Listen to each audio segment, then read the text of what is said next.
Parce que là, il est beaucoup question du premier trio. Je ne sais pas si vous avez lu les journaux depuis 2 semaines. Mais on les fait, les journaux.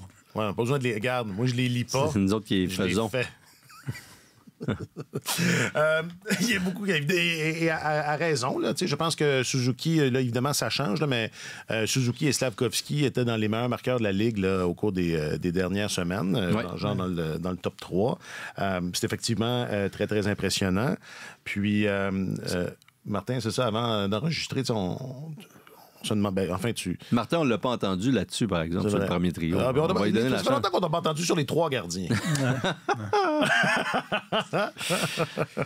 J'ai pas pu m'empêcher d'envoyer un petit gazouillis, un petit tweet en fin de semaine là-dessus, mais pour le premier trio, écoute, c'est très positif ce qui se passe et quand je vois ça, ça me rappelle des flashs de la saison 2011-2012 où Max Pacioretty et David Desharnais avaient connu une éclosion avec Eric Cole. Importante avec le vétéran Eric Cole qu'on a échangé tout de suite la saison d'après, semble-t-il, parce qu'il n'était pas bienveillant. Il n'était pas fin avec ses compagnons de trio, avec ses coéquipiers. Mais quand même, c'est ça, Pacioretty avait 22 ans, il avait marqué 30 buts pour la première fois de sa carrière, il avait atteint les 30 buts, je pense qu'il en avait marqué 33. Desharnais avait 24 ans, avait atteint les 60 points. Puis là, on disait, OK, là, on sentait qu'il se passait quelque chose, que le gâteau était en train de lever, qu'il allait avoir un premier trio potable avec le Canadien. Et là, quand on regarde ça, là, le vétéran, c'est Suzuki qui a 24 ans, qui arrive à son apogée. Et quand même, il s'en va. Il maintient cette cadence-là. Suzuki, il va frôler la marque des 30 buts ou atteindre pour la première fois. Caulfield s'en va vers 29-30 buts aussi. Il ne l'a jamais fait. Il l'aurait fait facilement la saison dernière, mais il a été blessé. Et on s'entend, ça n'a pas été une grosse première moitié de saison pour lui. Et là, tu regardes Slavkovski, il s'en va vers une saison de 18 buts environ. Ce serait quand même la 3e meilleure saison de l'histoire pour un joueur de moins de 20 ans chez le Canadien, derrière Mario Tremblay et Stéphane Richer.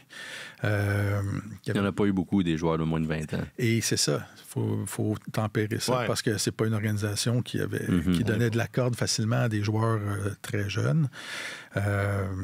Alors, bon, je trouve que c'est très intéressant comme situation. Puis en même temps, il faut tempérer ça parce que ce trio-là fonctionne dans un contexte où, bon, c'est une équipe qui est très mauvaise défensivement, qu'il n'y a plus d'enjeux. On joue la saison, on ne joue pas des matchs significatifs. Là, on sort, puis on joue notre match, puis advienne que pourra. Et c'est pas un processus linéaire. Donc, un joueur peut connaître une saison d'éclosion intéressante, puis arriver la saison suivante et reculer. Un jeune joueur.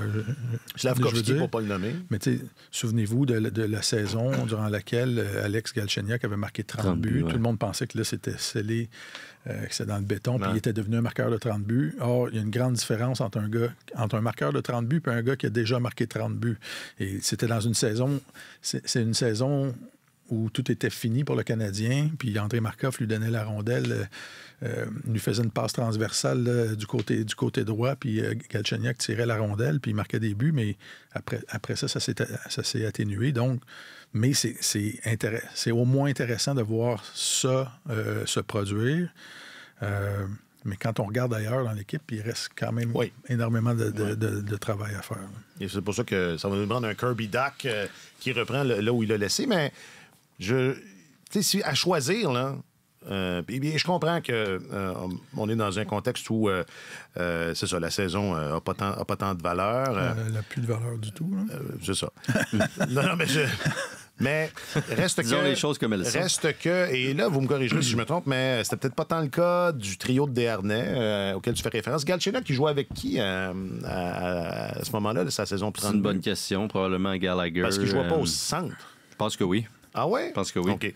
Mais là où je veux en venir, c'est qu'à choisir, là, mettons, si on prend juste l'exemple de Desharnais, là, le Pacioretty, Desharnais, Eric Cole, ou ce que vous voyez de Caulfield, Suzuki, Slavkovski, qu'est-ce qui est le plus... Non, il n'y a pas photo. Là, je pense que Desharnais, malheureusement, était un centre de premier trio par défaut. Là. ce qui n'est pas le cas de Suzuki. Je pense qu'il est de plus en plus... Dans une équipe prédominante de la Ligue nationale, je pense pas que c'est un centre numéro 1. C'est sûr que si tu as Nathan McKinnon, ça sera pas ça, mais je pense qu'il peut être premier centre là, dans à peu près la moitié des équipes de la Ligue nationale, je dirais. Parce que s'il finit la saison avec 30 buts et presque 1 point par match, là... C'est ça, tu finis à 78 points. Un exercice intéressant. Ouais. Moi, je dirais vite comme ça, là, sans avoir pris le temps de les passer un par un. Il ne pourrait pas être le premier centre de toutes les équipes. Non, ce serait un premier centre d'à peu près la moitié des équipes de la Ligue, environ. Alors, c'est sûr que si tu en as un meilleur, tant mieux, mais je pense qu'il peut assumer ce rôle-là plus que Desharnais, qui était quand même un peu propulsé dans un rôle qui ne lui convenait pas, entre autres à cause de sa complicité avec Max. Il faudrait faire l'exercice avec les 16 équipes qui se qualifient pour les séries. Voir. C'est un vrai centre numéro 1. On fera ça, mais je le fais là. Je le fais là dans ma tête. C'est vrai qu'il arrive à son apogée. Avec les Bruins, il serait centre numéro 1. Oui, ils ont perdu leurs 2 premières. Ils ont pu. Ils sont bons pareil. Cette année, oui. Pas l'année dernière. Mais cette année, c'est le premier. L'année dernière, il aurait été 3 ou 4. Là, cette année.